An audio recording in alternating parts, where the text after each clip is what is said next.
আসসালামু আলাইকুম। আমি এসেছিলাম অনেক কিছু কথা বলতে। আমরা সচেতন এবং সক্রিয় হতে অনেক কথাই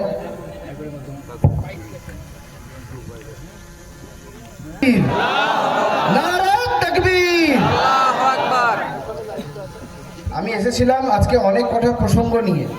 আমাদের দূরদর্শিতা, আমাদের রাজ্যে এবং আমাদের দেশে যা ঘটছে তাই নিয়ে কিছু আলোচনা করব। কিন্তু এখন সময় প্রচুর কম আছে, মাগরিবের সময় চলে এসছে। তো কিছু কিছু মেন উদ্দেশ্য আমি তুলব, তারপরে আমার বক্তব্য শেষ করবো ইনশাআল্লাহ।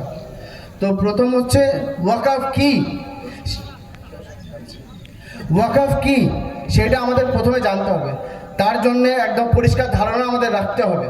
তার কি নিয়ম আছে, কোন নিয়ম বাতিল করতে হবে, সেইগুলো আমাদের সকলকে পরিপক্কভাবে জানতে হবে, বুঝতে হবে।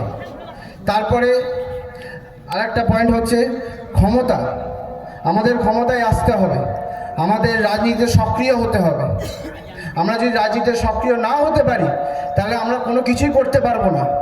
আমাদের আইন ভাঙতে গেলে বা আইন তৈরি করতে গেলে প্রথমে আমাদের আইনি জায়গায় পৌঁছাতে হবে। আইনি জায়গায় যদি আমরা পৌঁছাতে না পারি আমরা কোনোভাবেই কিছু করতে পারবো না।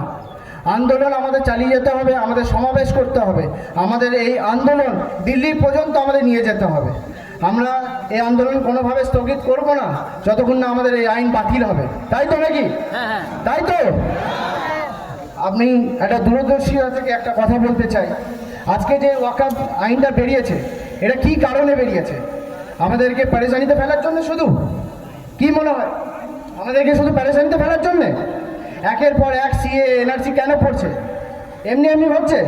এমনি এমনি নয়। রোহিঙ্গাদের অবস্থা আমরা সকলেই জানি। বিগত দিনে যখন আমাদের ওয়াকফ আইনটা আমরা যদি বাতিল না করাতে পারি, রোহিঙ্গাদের মতো আমাদের অবস্থা হবে। আমরা কোনো প্রমাণ রাখতে পারবো না। রোহিঙ্গাদের যেমন দেশচ্যুত হতে হয়েছে, আমাদেরকে ভারতবর্ষে দেশচ্যুত হতে পারে।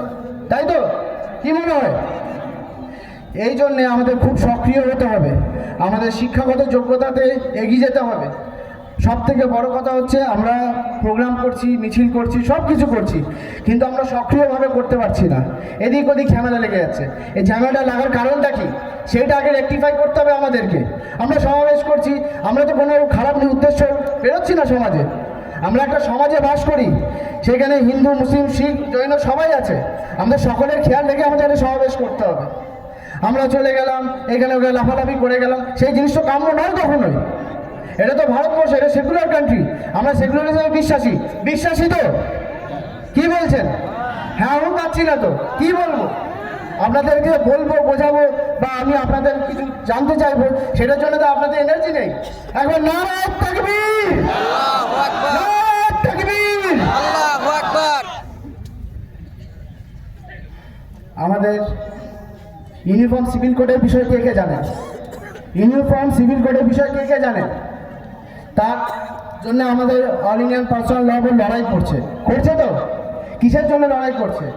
আজকে ইউনিফর্ম সিভিল কোড যদি পাস হয়ে যায় তখন আমরা নিজের মতো খেতে পারবো না, নিজের মতো ড্রেস পরতে পারবো না, আমরা দাড়ি রাখতে পারবো না, চুল কাটতে পারবো না নিজেদের পছন্দ মতো, আমাদের নিজস্ব ব্যক্তিত্ব হারিয়ে ফেলবো আমরা। সেই জন্য হচ্ছে ইউনিফর্ম সিভিল কোড। তাই তো নাকি? না কিছু ভুল বলছি? তাহলে এই জিনিসগুলো আমাদের সচেতন হতে হবে। একের পর এক আমাদের উপরে বোঝা চলছে। কেন চলছে? আমরা এতে ব্যস্ত থেকে ওরা যেন ভোটে জিতে যায়। আমাদের যেমন ভোটের লড়াই লড়তে হবে, এইগুলো থেকে সক্রিয় থাকতে হবে, আমাদের প্রচুর সচেতন থাকতে হবে। আমরা যদি সচেতন না হয়, বিগত দিন খুব খারাপ আসছে, আমরা সব কিছু হারিয়ে ফেলবো। আমাদের যে কটা নেতা পর্যন্ত এখনো দিতে পেরেছি পার্লামেন্টে, সেগুলো আমরা হারিয়ে ফেলবো। তাই তো হবে কি না? এগুলো আমাদের প্রচণ্ডভাবে সক্রিয় রাখতে হবে। এর বেশি আমি এই মুহূর্তে আর কথা বাড়াবো না। এত বড় পেজ আমি নিয়ে এসেছিলাম অনেক কিছু বক্তব্য রাখার জন্যে, কিন্তু সময়ের জন্যে এখানে আমি আমার বক্তব্য শেষ করলাম।